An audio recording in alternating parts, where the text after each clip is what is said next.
Hello everyone, welcome back to your weekly PlayStation podcast, Talking the PS, where we round up all the gaming and PlayStation news for your listening and viewing pleasure right here on youtube.com/Helix Plays Games and up in the digital cloud on your podcast preference of choice. And I'm joined this week by none other than Mr. Rob. Hello. I'm going to be perfectly honest here, Rob. I was tempted to do that in German, but then I realised I can't speak German and I didn't want to butcher the language. Okay, that's interesting. And the reason for that is because the usual host of this show, Mr. Chris, is currently, at the time of recording at least, in Munich, celebrating his brother's upcoming wedding. So congratulations to the younger Mr. Chris, who is not called Chris. I wondered where you were going with that German thing, I have to be honest. Yeah, there was a link to it. I was like, okay, maybe he's just been, reading a German dictionary or something, but So I listening to lots of Rammstein. Oh, definitely Chris is totally about the Rammstein. So, Rob, do you think Chris right now is hungover? Because we're recording this on Saturday morning. He was out yesterday drinking in Munich. Is Germany ahead or behind us time-wise? They're ahead of us, aren't they? It's ahead, so in Germany right now, at the time we're recording, it'd be like 11:30. Yeah, he'll probably be awake at this point. Yeah, so I imagine he's... No, this is the new Chris, remember? The new Chris gets up early. It's the new Chris but who's just for the first time, probably in months, been able to actually revert to type. Yeah, okay, yeah. Maybe he'll be hungover in 2 hours when he wakes up. Yeah, I think that's just not enough talking shit about Chris. He's a good man. Because we've got a great show lined up for you this week where we'll be talking PlayStation Showcase, Tenacious D at the Game Awards, and Uncharted becoming a roller coaster.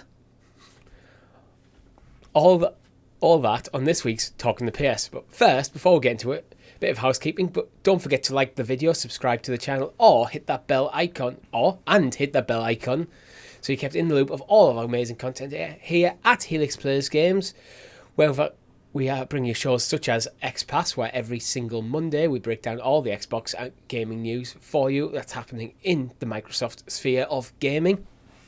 We have our weekly live streams where last week Chris and I, we were pretty awesome, Rob. We played 2 rounds of duos in Fortnite, and we got 2 victory royales. I've seen a shot where Chris looks very, very happy with himself. Like, I know the shot you're talking about is like, can you tell my genuine surprise? Like, what, we won? Like, yeah, like, especially like not bad going, guys, I have to say.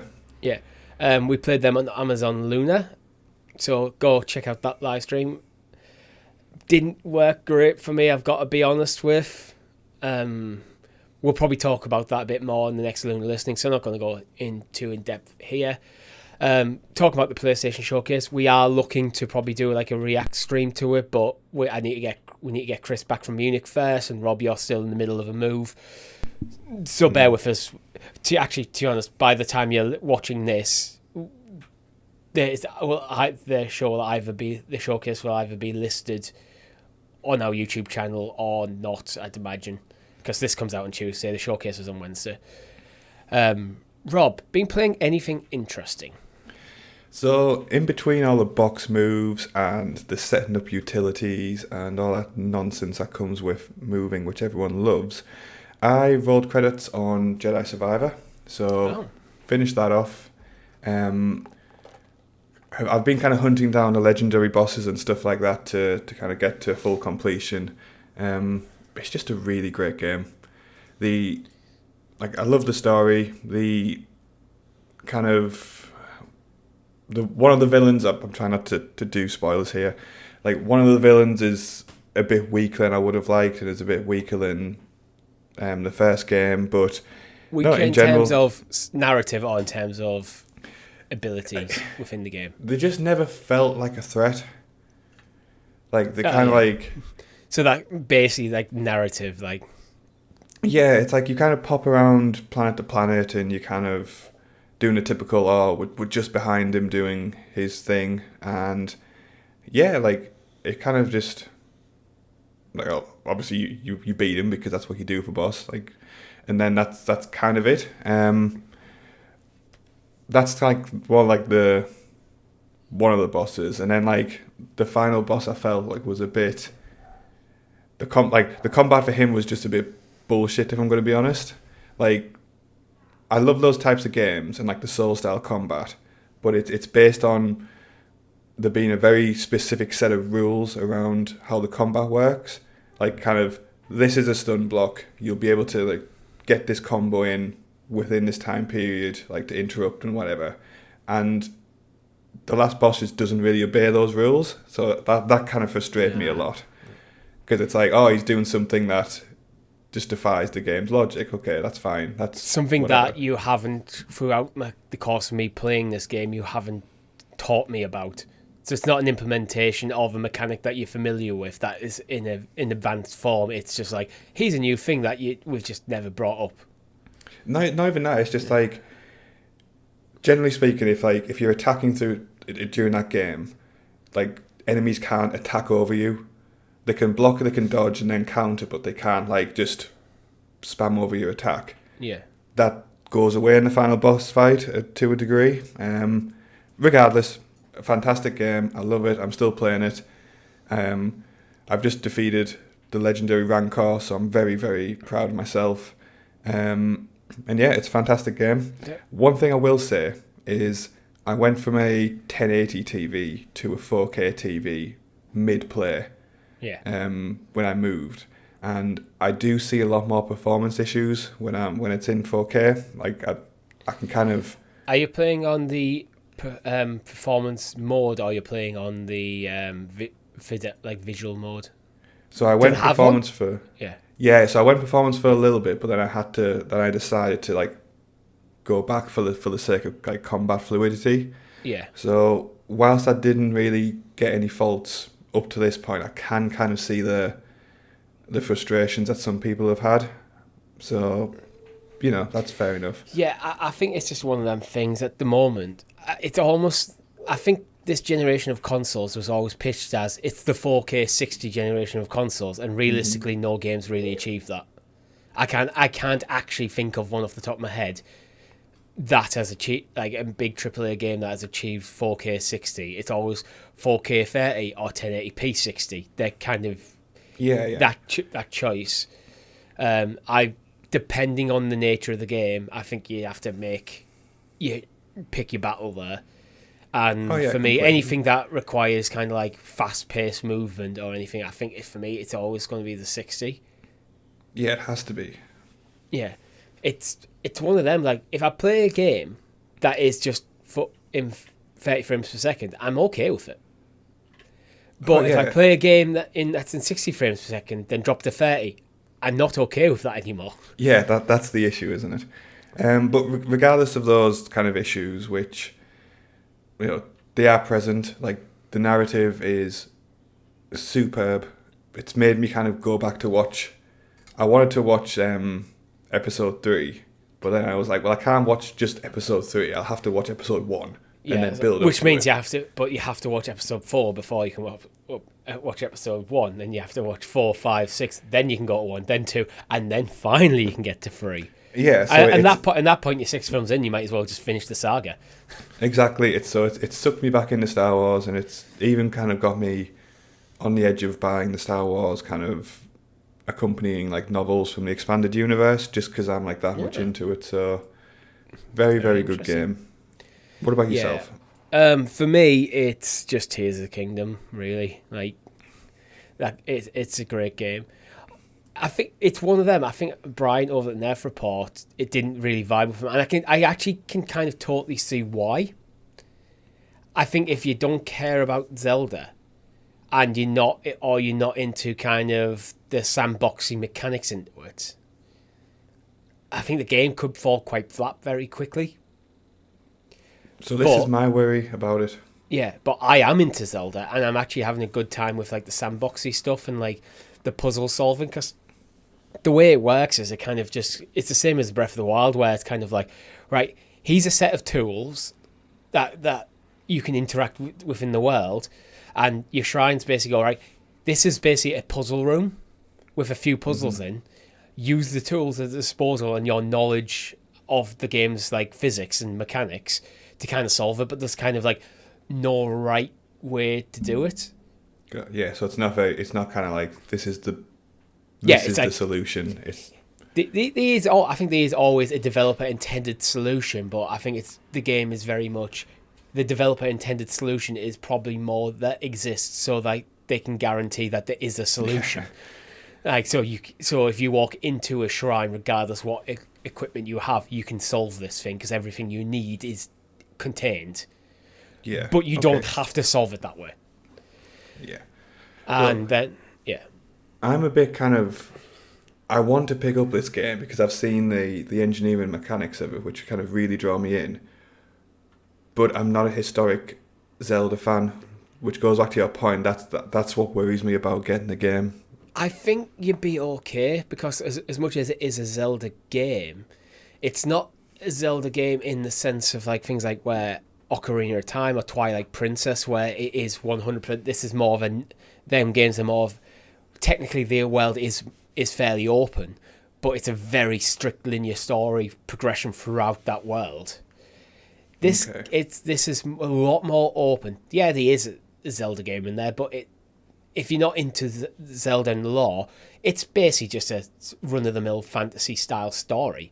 You have the evil guy, you have the princess in distress, you have the hero. It's kind of tropey in that sense. Where's my princesses went missing? I need to go find her and stop the evil guy from taking over the world. They're not breaking new narrative ground, are they, on style? Not really.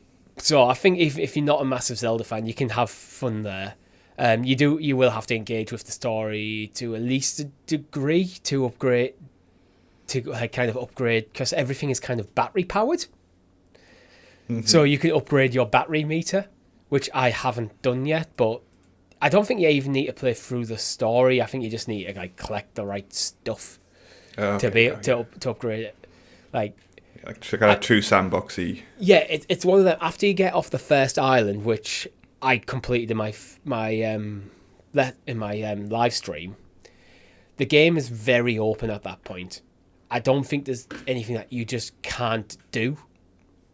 So if you wanted to go maximize your health and your stamina and then upgrade your battery meter and start making these tanks, and I built an aeroplane, all that kind of stuff, you just can if you know what you're doing, where to find the stuff. So to upgrade your battery meter, I think you have to spend a lot of time going into the underground area and harvesting stuff in there. But you don't have to play through the story to do that. Yeah. It seems like you can almost turn this into just a complete kind of gather crafting game if you wanted to, and that would be your entire experience. 100% you could do that. I reckon you could spend 100 hours playing this game without engaging in the story at all.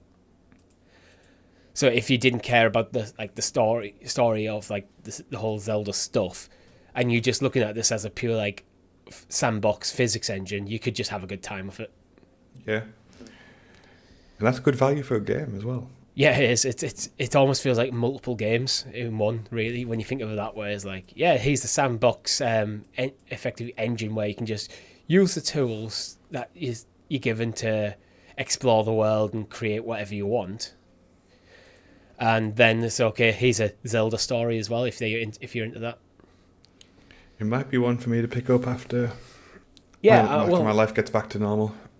See, I've seen on other podcasts in America where I think they were saying this was the first $70 Nintendo title, and I was sat here usually the price of games pretty much translates $1 to £1, so we usually get ripped off in that sense in the UK, and I bought it for 50. So I think the Americans are getting ripped off in this. I think I bought it from Argos, but I think I saw it on Amazon as well for 50. So interesting. Yeah. And as you say, if there's if you can get up to 100 hours in that game, that's a very good trade-off.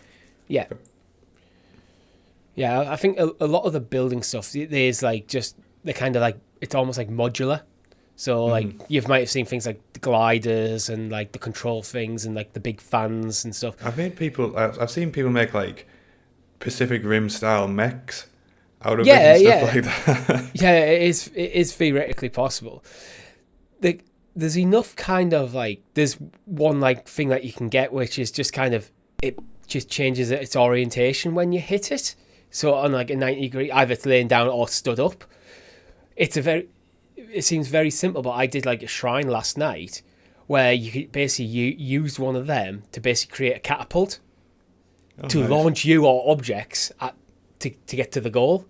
So it's about like, here's a very simple concept. Now, how can you use this? Well, if I attach a plank to it and I stand on the plank, I hit that, it will go from laying down to being like upright vertical, and the momentum of that will just chuck me across the map. Yeah, I think I've seen someone make a 3-stage ballistic rocket out of The rockets are kind of one of the kind of modules you can get, and you hit them, they go off, they move very quickly, and then once they're burnt up, they're gone. So if you want, like, I don't know, if you want to ascend very quickly, you could just strap a couple of them onto a plank stand on the plank, set them off, and just go fly up in the air. No, but what this guy did is he made like, there was 3 elements to it. So he fired one off, and when that ran out, it like hit this thing, and it like broke off, and then the other 2 kicked in, and then he just kept going up, and it was super impressive.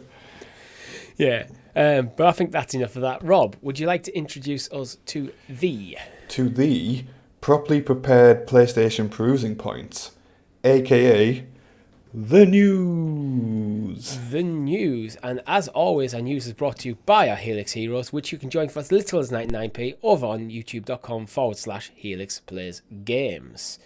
And Rob, I just noticed when you leaned in to do that on camera, your head just went massive because you were in quite close to the camera.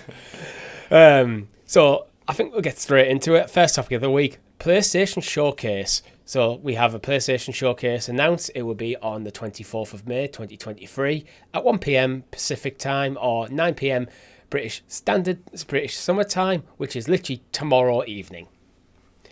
Rob, before we get into it, any first impressions you have for this? It's needed. That's in the short answer, isn't it? Really, Absolutely, yeah. There's a lot of rumors, and this is coming at some point, but we're not going to tell you when, and we're not going to show you anything yet, even though it's coming at this point in we're almost at the end of May. So there's things coming from this in 6 months' time, and I feel like I don't know what's on the horizon. So it'll be nice to get some dates to some things. So Do you think Horizon could be on the horizon? Who knows? I'm hoping we're going to see like some Spider-Man 2 kind of features. That would be my kind of first wish. Chris has actually kindly left us a list of his predictions, so I think we'll go through them, pick them apart, and then we can just kind of build on what he's done. So Chris's predictions, he said he expects to see a Spider-Man 2 trailer or gameplay. I think for me, actually, I'll just read through them all, then we can go point by point.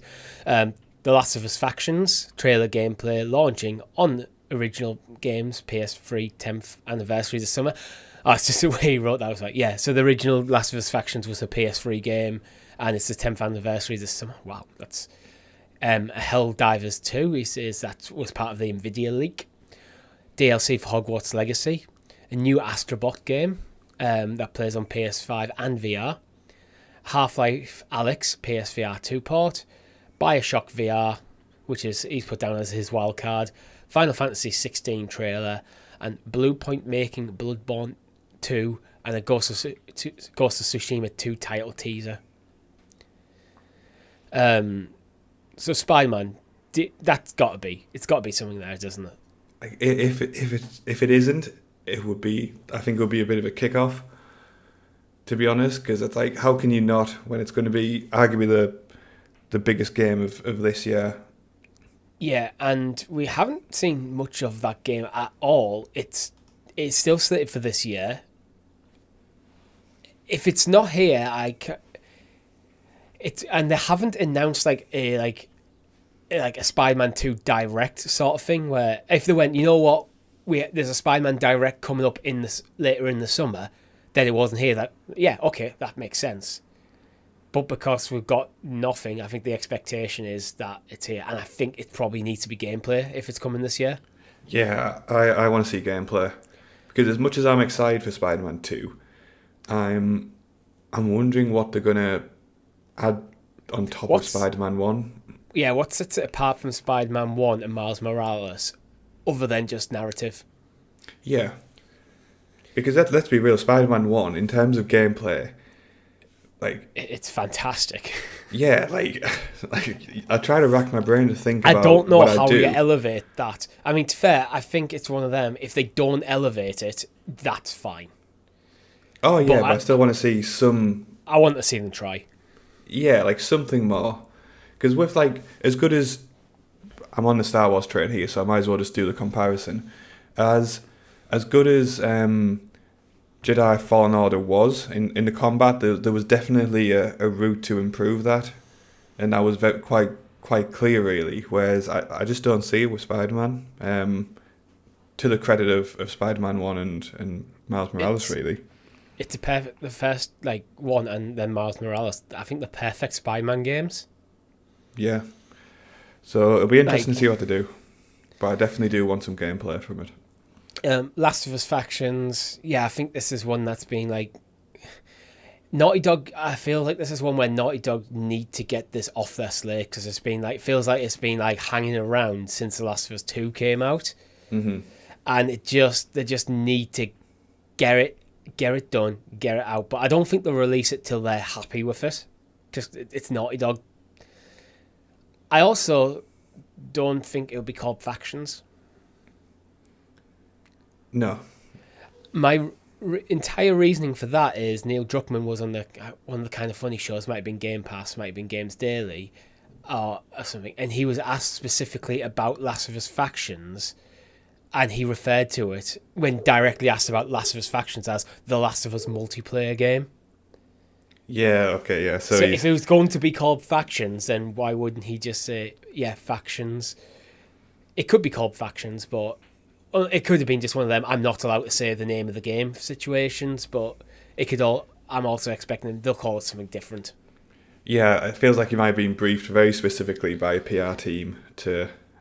He's the head of the studio. He's the head of the studio, yeah. So it's it's more him briefing the PR team to brief him. Yeah, that weird circles, right. You can see him in the meeting going, right, no one's allowed to say the name of the game. Then when he's going to do this, his PR team goes, Neil, yeah, just 1 second, do not say the name of the game. They were your instructions. To be fair, that happens a lot, really.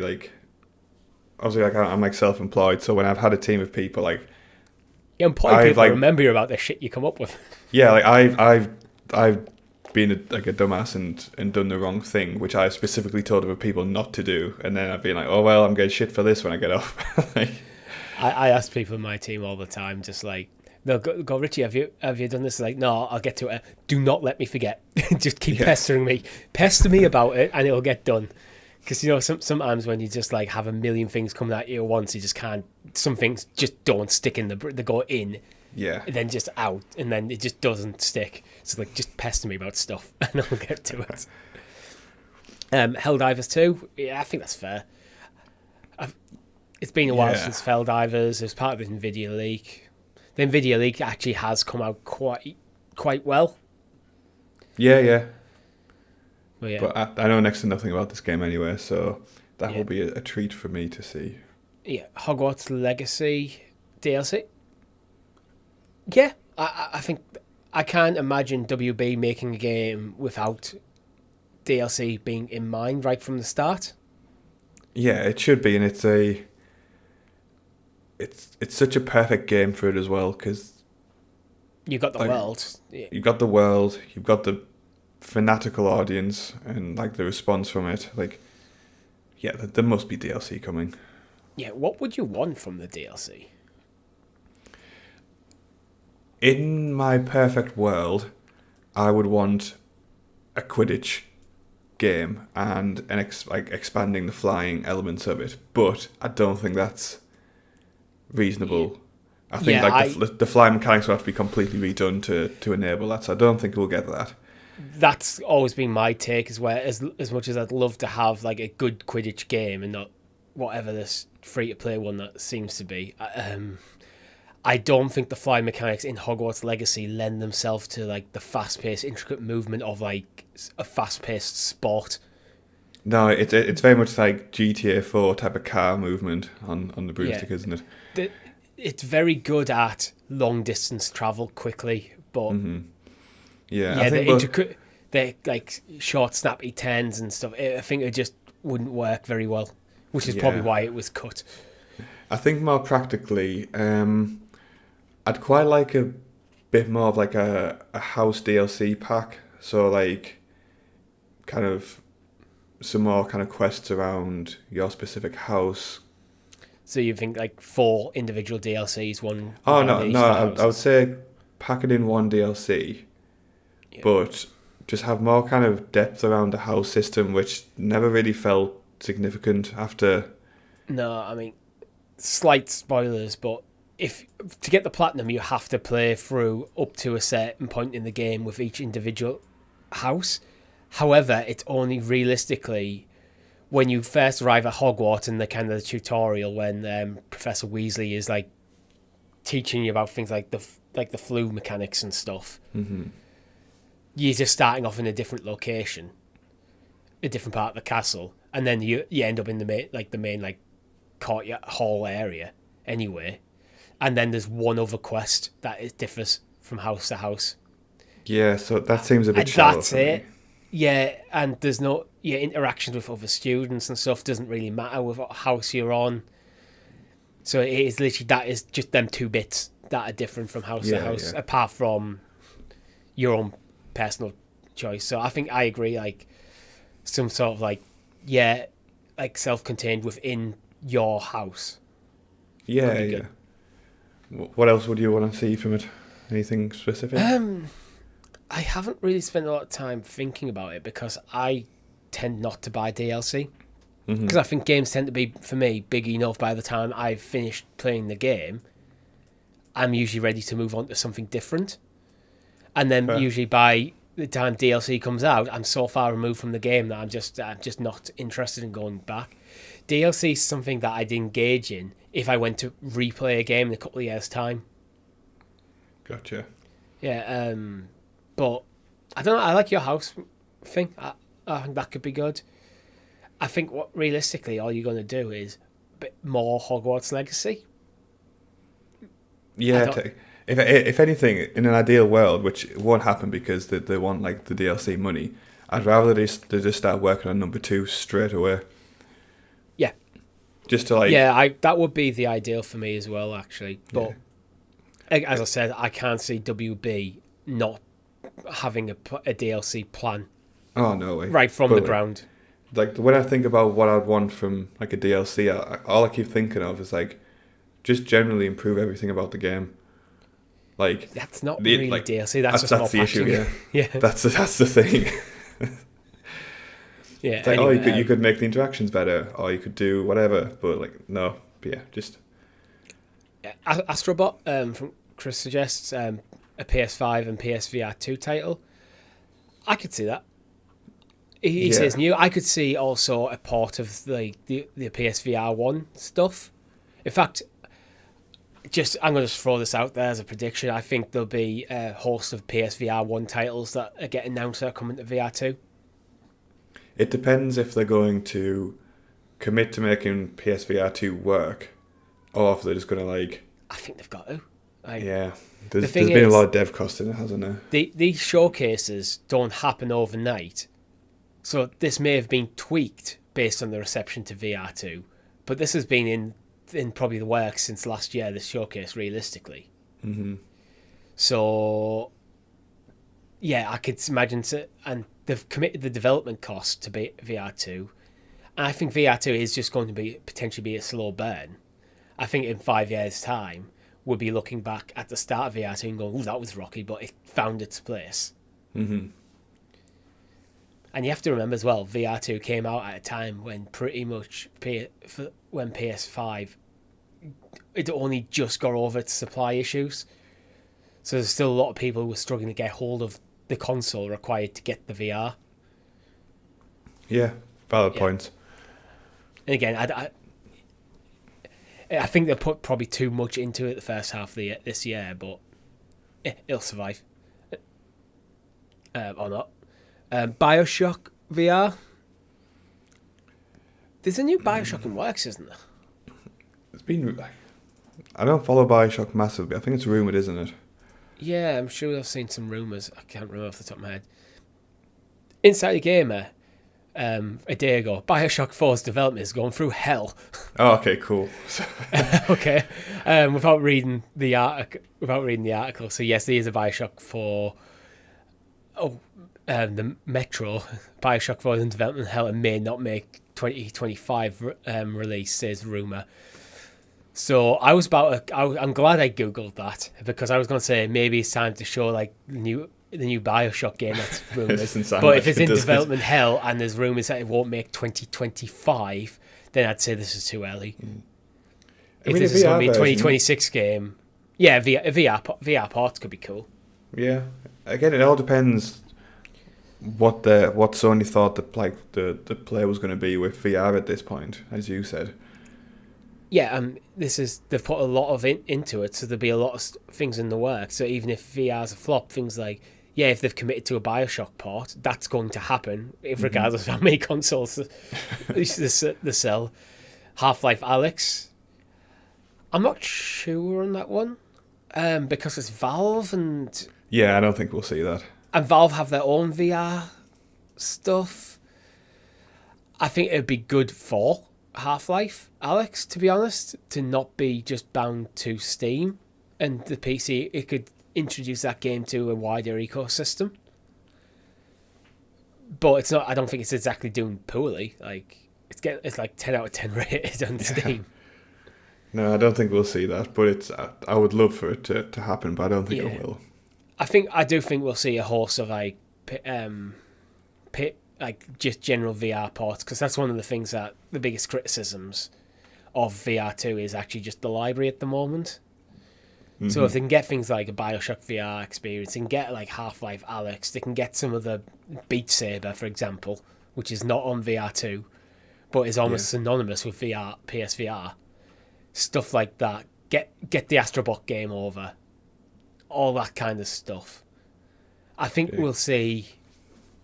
I don't think they should spend a huge lot of time in this showcase on VR, but if they do like a sizzle reel of like a load of stuff, like, hey, VR2, and there's just like tons of trailers just like snapped together. It's like, oh, here's a lot of things that... I think that would almost be better for VR2 than showing one or two big games. So it's like, yeah, you show one or two big games, you show like a Half-Life Alyx, you show a Bioshock, but then you also have a sizzle reel of, here's an absolute boatload of content that's coming. Yeah, that would be really good. I think that's the right play, isn't it? Yeah. Final Fantasy 16 trailer, I think that's an absolute given, because we're right on the edge. It's about to launch next month, I believe. They can't not, can they? Yeah, this is going to be the last big push. I wouldn't be surprised if this is the opener, to be honest. Like, right, Final Fantasy 16, it's coming out June the 22nd, so it's like, yeah, basically a month after it's like, right, we're going there. This is why you need to buy Final Fantasy 16. It's going to be that trailer. Bluepoint making a Bloodborne 2. I don't think this is going to happen, because I'm sure Bluepoint announced they're working on an original IP. Yeah, Bloodborne was great, don't get me wrong, but I don't think it's a game we'll see another one of. I just don't think we'll see Bloodborne 2. Yeah, I think FromSoft have got to a point where I think they moved on from Bloodborne. Not because it was a bad game, but it's with it being like platform locked as well. So it's like, who owns the IP? Is it Sony or is it From Software? So I'm not sure. I'm not sure there. No, I think we've seen the end of Bloodborne. At least for now. I could see maybe Bloodborne coming back after if Armored Core does well, and From Software take that as okay, now we're going to scale up to be a multi-studio like institution. Rather, then I could see that being okay. Now we're going to have our main studio working on whatever the sequel to Elden Ring is going to be, and then another studio as part under our umbrella working on some other stuff like maybe like Bloodborne and Armored Core, stuff like that. But again, it's not unrealistic. They could go, you know what, PlayStation chucked them a bag of money and go, we want to make another Bloodborne, and they go, yeah, okay, we'll take your bag of the money. Blue Point will do it, and we'll just supervise. Yeah, who knows? Yeah. Ghost of Tsushima 2. Chris said title tease. I think that's the best we're going to get. I think that game's still way out. Oh, yeah, but like, yeah, this would make the showcase for me. If we got this little kind of 2-second title at the end, that's all I'd want. I think Ghost of Tsushima 2 is probably a 2025, 2026 title at best. Like, yeah, that's fine. And that's absolutely fine. And I'm basing that just on the fact that it's not officially announced yet, but it almost feels like one of the worst kept secrets in video games. Like, it's like we just assume that you're making this game because why wouldn't you be making this game? Yeah, you'd be nuts not to. Yeah. Is there before we move on? Is there anything else that you think we might see that Chris hasn't put there? No, I think he's pretty much summed it up well. I think for me it's going to be... I must admit, that's why I just went through his predictions rather than putting our own. It's like, you've kind of got... It's like, yeah, it's Spider-Man, it's The Last of Us project, and like the Final Fantasy 16 trailer. Like, I think those are going to be the key points, aren't they? Yeah. And then a couple of VR stuff sprinkled. Stuff like, I think it's probably too soon to see anything from like Guerrilla, because they've just finished up working on Horizon. So effectively brought out DLC for Horizon and a Horizon VR title this year, so I think that's probably a bit early. Again, Blue Point could be working on absolutely anything, I have no idea. Could maybe see something from Housemarque, like a sequel to Returnal or something. A lot of this is very just like speculative though, like... Yeah, I feel like there's so much other stuff in the mix as well that anything kind of out there might just doesn't have room to kind of fit in the showcase, I don't think. Yeah. Sony Santa Monica, I think I'm not expecting anything to hear about them for a couple of years now, because God of War was kind of was envisioned as like a duology. So they've finished the two titles that were kind of planned. So I think now they're going to go quiet and figure out what their next project is going to be. Is it another God of War, or do they do something else? It's probably going to be a God of War sequel to Ragnarok in some way, shape or form. But when I've heard like Cory Barlog talk about God of War Ragnarok, it's kind of almost feels like that was kind of the end of his plan that started with the reboot. So it's like, yeah, it's probably going to take his time to get that right. Sucker Punch's Ghost of Tsushima. I think Haven's one where we could see something interesting, because Haven's the developer that started off its life as Stadia Games and Entertainment. Under Jade Raymond, then splintered off to she left when that got shuttered to form Haven Studios, which then was almost immediately bought by Sony. And so that acquisition was in 2022. The studio was founded in 2021, taking a lot of the assets that they've been working on for Stadia. So it's been a couple of years since that studio effectively was founded. So maybe it's time to show what they're working on. Yeah, because there's been no real hints, have there? It's just kind of like a bit of a black box with them. Yeah. And there's other stuff like Bungie is a PlayStation studio. Well, it's not under the PlayStation Studios banner, but it is owned by Sony. We live in a truly weird timeline, I think.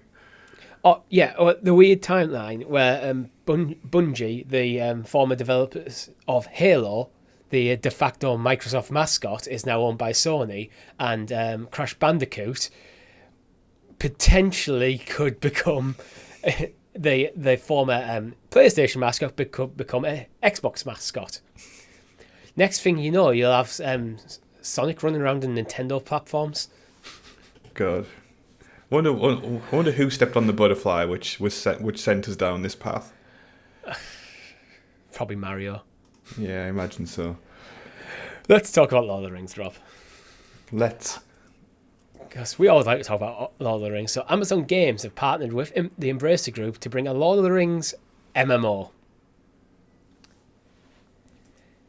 This is, for someone who's not into MMOs anymore, this is exciting, even for me. Really? Yeah. Okay. How could you not want like an MMO based on Lord of the Rings? Well, for me, I am just completely the 3 letters MMO and pretty much switch me off almost immediately. Yeah, regardless of the IP. Yeah, normally me too, but it's Lord of the Rings. And the other thing is, it's Embracer, where I think they're doing some good stuff. They haven't really knocked anything out of the park in terms of like the AAA quality. And okay, then when you add AA quality plus MMO, so you get players like me who are looking at an MMO going, I'm probably not even going to give it a try because there's too much time demands in an MMO, where the MMOs are determined to keep you invested in that game and you cannot go on to play anything else.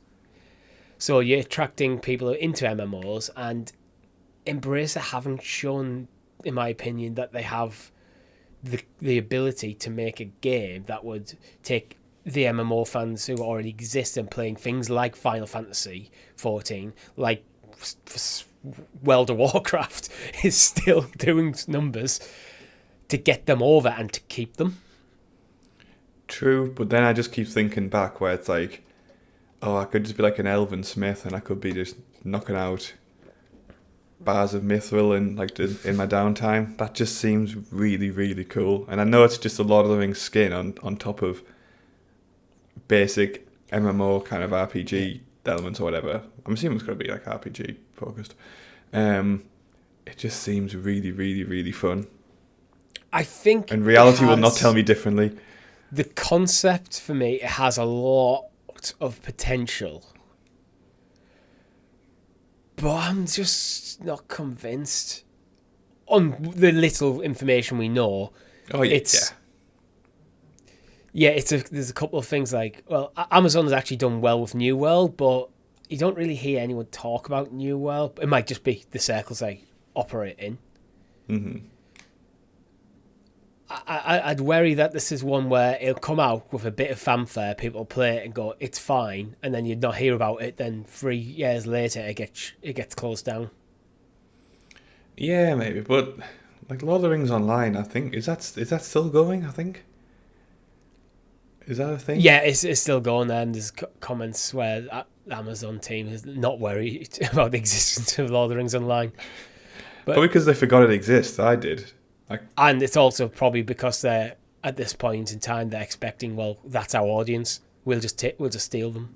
But that could be a problem, actually, for them. As I just said, like, the guys playing Lord of the Rings Online, which was released in 2007, if they come over and go, it's fine, but we prefer this other game, they'll just go back. Yeah, which we've sunk countless hours into. It's the problem you see a lot of times when everyone tries to bring out a Battle Royale at the moment. New developer brings out Battle Royale, everyone jumps in, goes, it's fine, let's go play Fortnite or Call of Duty. Yeah. I mean, widely speaking, I'd much prefer them to be focusing on like a Lord of the Rings RTS game. It's like a successor for Battle for Middle-earth. That would be my dream instead of MMO. Just love them to drop the MMO stuff, drop the multiplayer side of it, and just focus on telling a good story within the world of Middle-earth, a good action RPG in Middle-earth. Yeah, a bit more kind of RPG than action. So like getting away from the shadow of titles. Yeah, exactly. Yeah, I wouldn't be against new shadow title, but Yeah, do something. I'm trying to think of a kind of do something more like God of War with it. Yeah. More God of War, less Assassin's Creed. Yeah, I think that would be fair. Yeah, but not. But again, as you said, with more RPG, so a bit more customizability in terms of your character, and not just like he's a talent tree where realistically you're just going to max everything out. But Yeah, actually, that's in one of my terms biggest of gripes.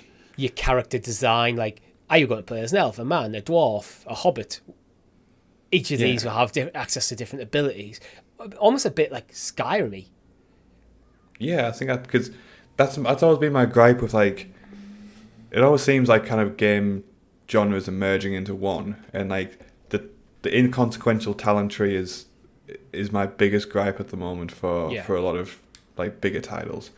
Like Jedi Survivor like falls for it a little bit as well. Stuff like Jedi Survivor, I think in some ways it can make sense within the lore because in the end of the day, you're a Jedi, you're getting access to all this stuff. But with like some other games where it's just basically like, here's 3 different player styles, but realistically you don't need to pick and choose because you can just be them all. Mm-hmm. It's I'm with you. Like, I don't know. I think there's better things that can be done with the Lord of the Rings IP than an MMO. In my view, I hope they prove me wrong. It is very much I hope I'm wrong on this situation. But as I said, wait and see. Yeah, Ubisoft committed to the Assassin's Creed franchise by doubling down on teams. So this is news that Ubisoft is looking. So reading from IGN, Ubisoft looks Assassin's Creed for future salvation amid challenging year. The publisher suffered a significant operating loss with few major releases. Is this the right strategy to double down on Assassin's Creed? I mean, I wouldn't do it. I'm going to be honest. Like, I think Assassin's Creed they had that kind of little kind of boost when Origins came out. It's a massive money spinner though. And Valhalla was charting for years. I know, but was it good? I don't think it was good. This is my issue. Yeah, I'm with you. Like, I've talked to death about my views on Ubisoft, where I think their studio has an immense amount of talent, but they almost just take all the tropes of the genre, slam them together, put an Assassin's Creed skin over it and go, there you go. Or put a Far Cry skin over it and go, there you go. And everything feels just distinctly 8 out of 10. Yeah, and he needs like 100 feathers to collect just because. Yeah, but not an 8 that's pitching for a 10. It's just an 8. Sometimes you get games that go, you know what, you've fallen just short, but I could see what you were aiming for there. Assassin's Creed has always felt like they're good games, but I don't think they're ever great games. No, and the issue I have is if they're going to kind of go down this like 2-lane system, which like, it seems like they are, where they have like the RPG kind of game in like Origins or Valhalla or whatever, and then the kind of Assassin's Creed Classic, if you want. With like Mirage. Yeah. Like, I think they may just kind of dilute the product to the point where it's like kind of what Disney have done now with Marvel, where it's like, there's more Assassin's Creed content came out, and it's vaguely the same as what we had last year. I feel like it could go down that route pretty quickly. Pushing quantity over quality. Yeah. And so, I'm with you there. Yeah, and practically speaking, the issues that Ubisoft have had with their kind of like the losses have all come from the fact that they can't get games out on time. So I don't see why. When they do, they're being distinctly mediocre. Yeah, exactly. So I don't see why doubling down on quantity is going to be the key for them. It just doesn't make sense to me. Yeah, I think you're right there. I think doubling down on Assassin's Creed is probably the right move, actually. However, it shouldn't be on quantity of IP. It should be, right, how do we extract the best quality out of this IP? Because Assassin's Creed could be absolutely phenomenal. Oh, yeah. But what I think it needs is, as I said, like the Origins, Odyssey, and Valhalla trio. I think all very good games, but they do just feel like if you had to design like this a standard issue open world action RPG, this is just what you would come up with. Yeah, yeah. There's nothing new or interesting in that kind of game development standpoint. And I was thinking about this last night because I'm weird and I do that occasionally. What this game, Assassin's Creed, could do with like the God of War or Breath of the Wild treatment, where they take this IP, this beloved IP, and go, right, this is how the games used to play, but what could we do different and interesting? We're going to reinvent what these games are. Yeah, I completely agree. Also, didn't Ubisoft just like lay off a bunch of people as well? Oh yeah. So like they're reducing the total head count, but funneling it into Assassin's Creed. It's companies are weird. Like, yeah.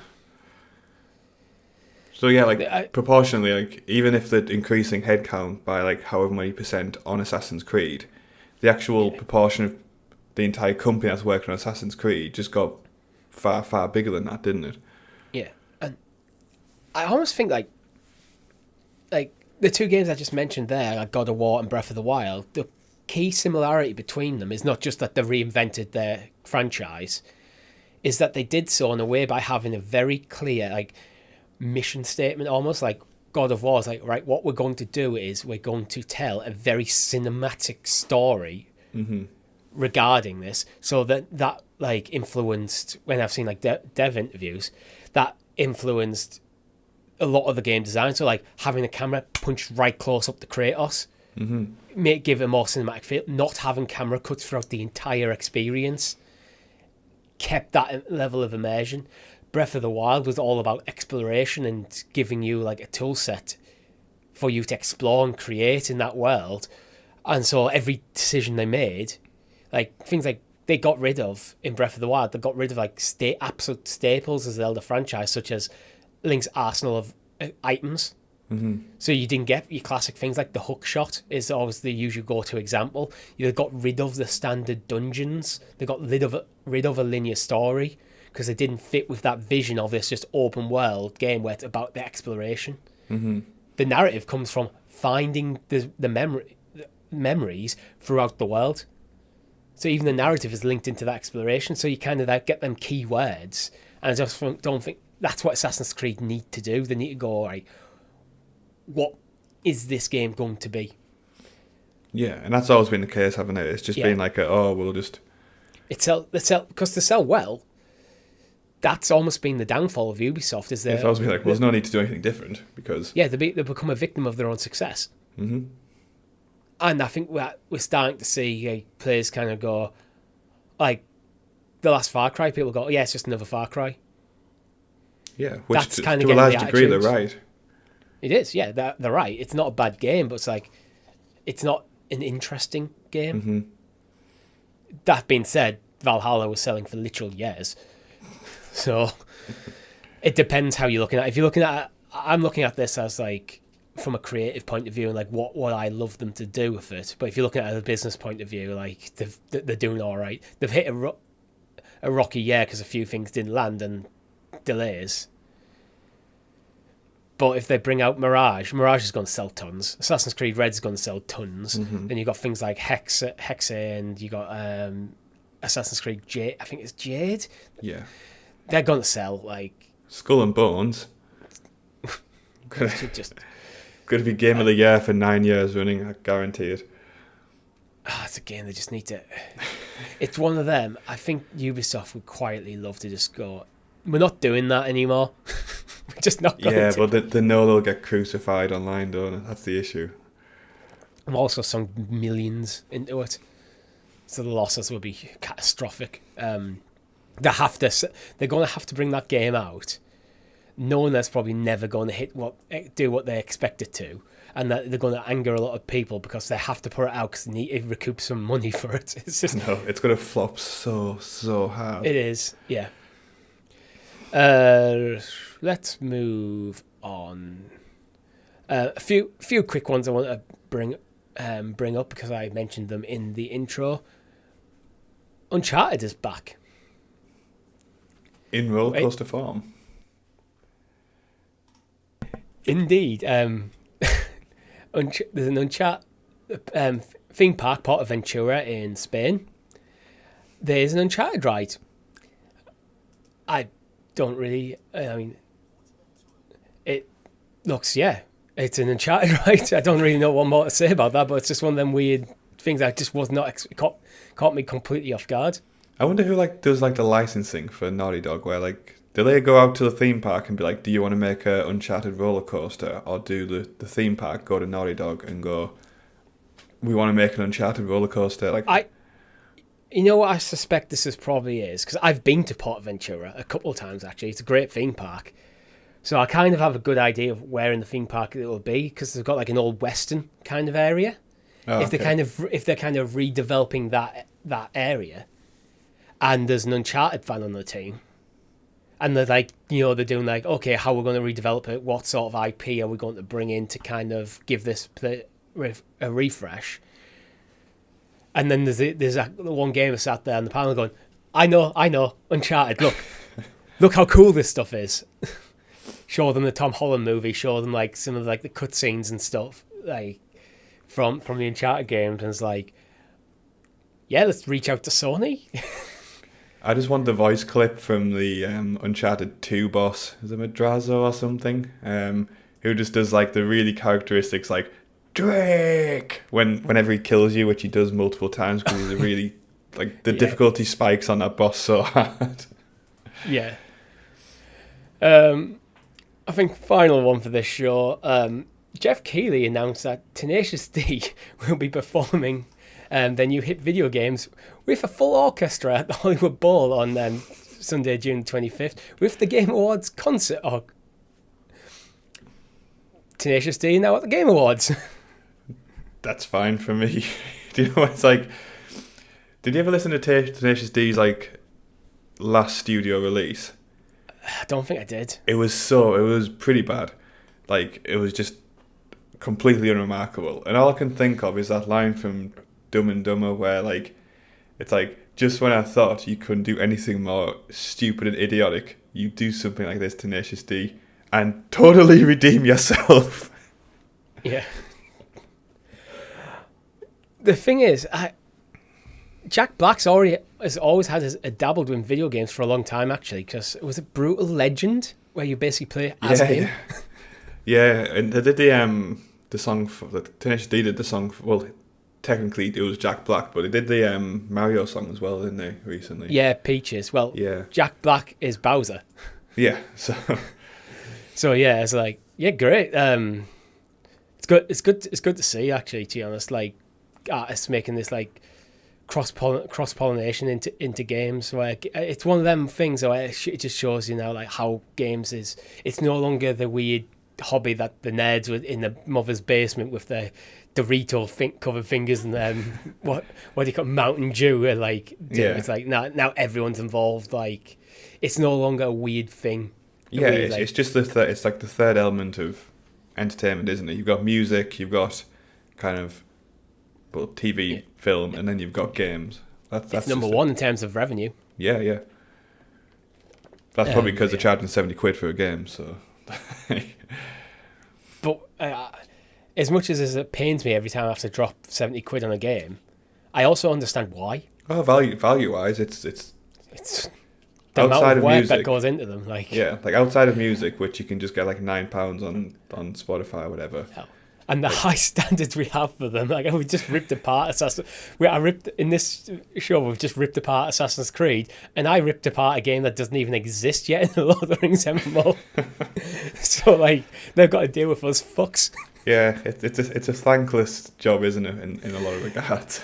Yeah, but I tell you what isn't a thankless. Our last story of the week, the adaptive controller for PlayStation, Project Leonardo, has finally got an official title. It's called the Access Controller, and this is one where I'm not sure I don't think we're the right people to talk in depth about it, but I think it's one of them. I'm all for stuff like this because I think games should be for everyone. And any tool you can come out with, whether it's a software part of your software development or it's hardware development that can make games accessible to more people, that is 100% something you should do, in my view. Yeah, without a doubt.